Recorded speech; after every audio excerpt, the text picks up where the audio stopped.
These 4 military resorts could save you thousands on your next vacation, and we've stayed at 3 of them. But not everyone can stay there. Today, we'll cover who qualifies, how to book, what they cost, and which one might be perfect for your next trip. If you're new here, welcome to Vets on Vacay, where every week we help veterans, retirees, and military families travel better for less by showing you military resorts, lodging, discounts, and sharing some tips and tricks we've learned along the way. If that's the kind of travel information you're looking for, consider subscribing. The Armed Forces Recreation Centers were created to provide an array of affordable, wholesome vacation opportunities exclusively for our brave service members, their families, and other authorized patrons of the Total Defense Force. These resorts are located at Disney World, Florida, Waikiki Beach, Hawaii, Seoul, Korea, and the Bavarian Alps in Germany. All prime places for a fabulous vacation. And not only are they cost effective, but they also provide a sense of security and camaraderie, especially when you're overseas. So let's take a quick look at the 4 resorts. The first is Shades of Green, and that's located on Disney World property in Orlando, Florida. And it was originally a Disney resort that got converted to an AFRC resort.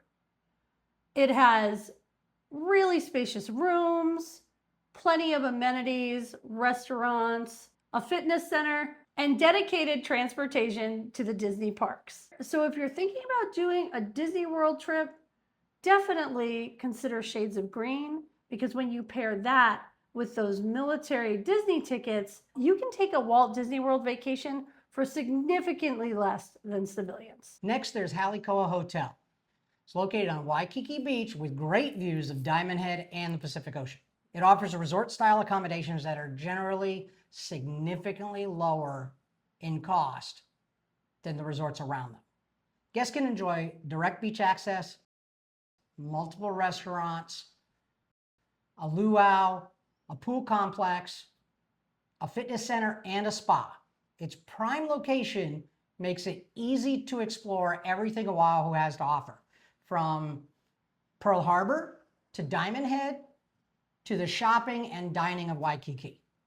For many military families, Hale Koa is considered one of the top military destinations in the world.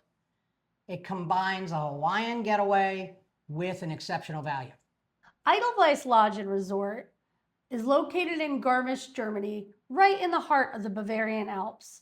It serves as an ideal base for exploring Europe's most iconic destinations. And aside from the comfortable rooms, there are restaurants, a full-service spa, fitness center, and a wide array of outdoor activities, including skiing in the winter and hiking, mountain biking, and sightseeing in the warmer months. And last, there's Dragon Hill Lodge. It's located in Seoul, South Korea.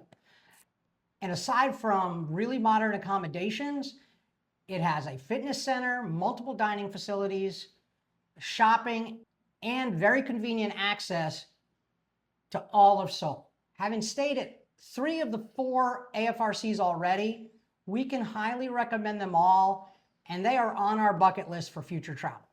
And if you want a closer look at the resorts, as we said, we've stayed at 3 of the 4. Take a look at our AFRC playlist on our channel, and you'll be able to see rooms, resort reviews, dining reviews. We've pretty much covered it all in 3 of the 4.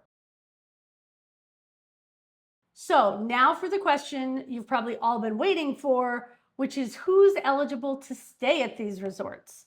This is easily the question we get asked most often, and there's not really an easy yes or no answer. It depends on your military status and even which resort you want to go to.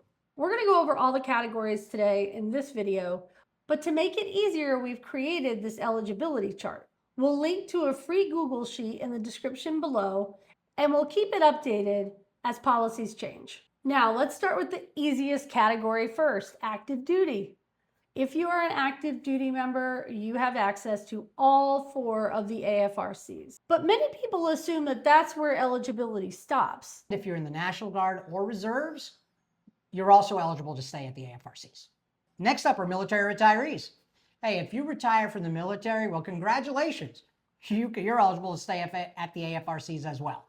And that includes you gray area retirees. Now, veterans, that's a whole nother story right there. If you are a veteran and you are not retired and not service disabled, then you do not have access to AFRCs except Shades of Green. Shades of Green has a Salute Our Veterans program that does allow you to stay there in January and September every year. So if you're planning a Disney vacation, even if you are not retired and not service disabled, you can still use Shades of Green during those 2 months. We'll put a link in the description of that program, also down below, so that you can get all the details about that. You're not eligible for the other 3 resorts though. So if you're a 100% disabled veteran or a Medal of Honor recipient, you can stay at any of the AFRCs.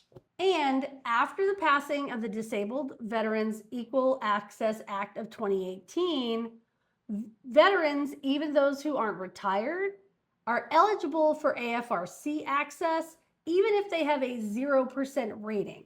As long as you have a service-connected disability, you can get into Shades of Green, Hale Koa, and Dragon Hill Lodge. You cannot, however, get onto Edelweiss.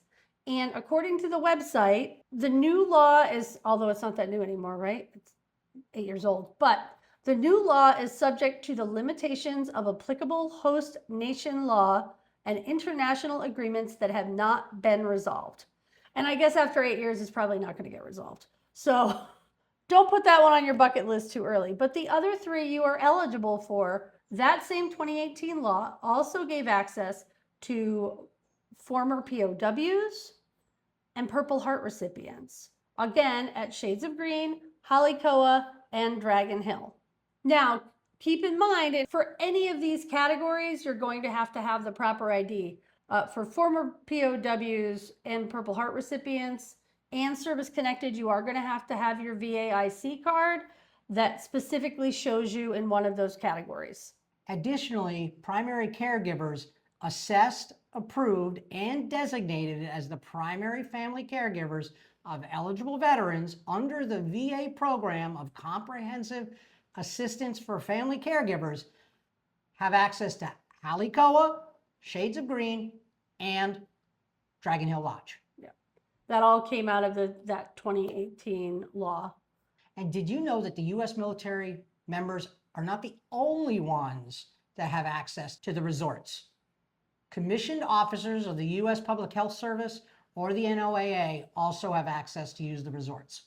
Certain active duty Department of Defense civilians have access to these resorts, and even retired DoD civilians have access to Shades of Green, Hale Koa, and Dragon Hill Lodge. There are also some foreign military members that have access under certain circumstances, and those details are probably more than I want to put in this video, so just follow the link in the description for eligibility, and you can take a look at that if you happen to fall in that category.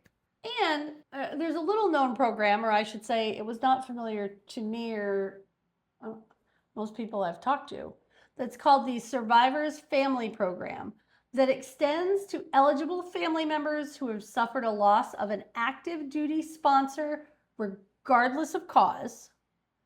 They provide, all the AFRCs provide a discounted room rate for up to 14 days in a calendar year for those families.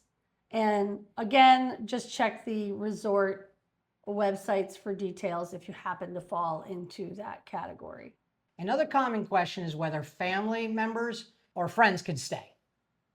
In many cases, eligible patrons can sponsor guests at the resorts, and you can get up to 3 rooms, 1 for yourself and 2 additional rooms. The caveat is you have to stay there yourself. So unfortunately, what that means is that if you want to save some money and send your daughter to the Hale Koa for her honeymoon, you get to tag along. Now let's tackle another really popular question, which is, Can my spouse go without me? Not that I would ever want to go without you. The answer is sometimes. Spouses of active duty and retired absolutely can, as can unremarried surviving spouses of personnel who died while on active duty or while in retired status, unremarried former spouses who were married to military members for at least 20 years while the military member was on active duty, but spouses of non-retired veterans cannot stay on their own unless their spouse happens to be 100% disabled and you have your own military ID. The key to all of this is making sure that you have the proper ID, because even if you are eligible and in that category, if you cannot produce an ID, they're not going to let you check in. Now, what about the kids? So most of you probably know that if your kids are under 18, they can't check in by themselves and they require the sponsor there.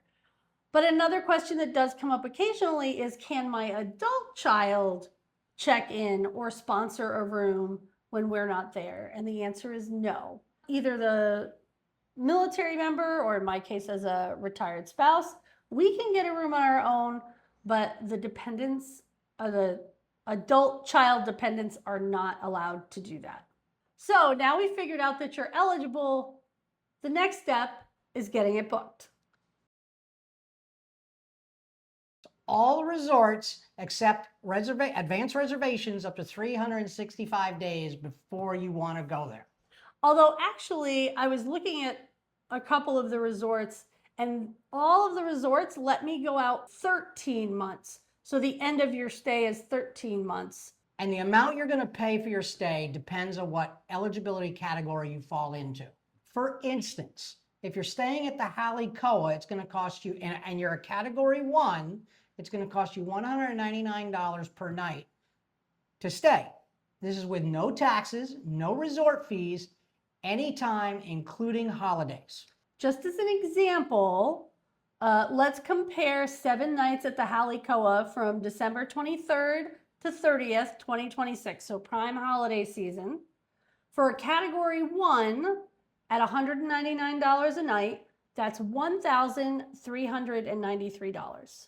I compared that to the Hilton Hawaiian Village right next door, where you'll pay $6,100 for a resort view room after taxes and resort fees. Even at a category 3 at the Hale Koa, it's $264 a night, which would put you at just over $1,800. But at these prices, you have to book early. For instance, that example I used, it was a theoretical price for this category 1 guest because there is no availability at the Hale Koa anytime during the month of December.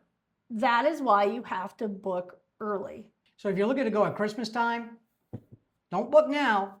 You're going in 2027. Yeah, actually, any holidays, spring break, any of those things. In the interest of fairness, the Hilton Hawaiian, which I use as an example, does have some more amenities, and you can have fitness classes, and there's some cultural activities that they do. But honestly, to save $4,000, I can do a lot of stuff with an extra $4,000. So I still feel like the trade-off, especially at peak times, is worth it. Okay. So now there are a few things I want to point out when booking for your AFRC stay. First thing is you got to verify your eligibility. We're going to have that Google Sheet link in the description, but always still check with the website itself, because these things, policies do change. And if you see that our sheet is not up to date for some reason, if we didn't catch a change, let us know so that we can update it for everybody's benefit. Make sure you have the required IDs when you get there, because they're not going to let you in without the right ID. And do not wait to the last minute to book.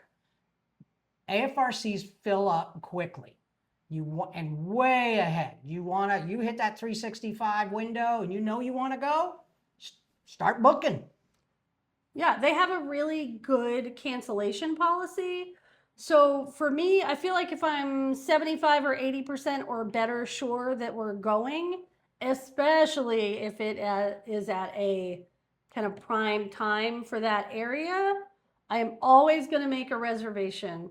And then if I need to cancel it later, then I do that. But I'd rather do that than need a reservation and not have it because I waited too long. And this one's a little tip.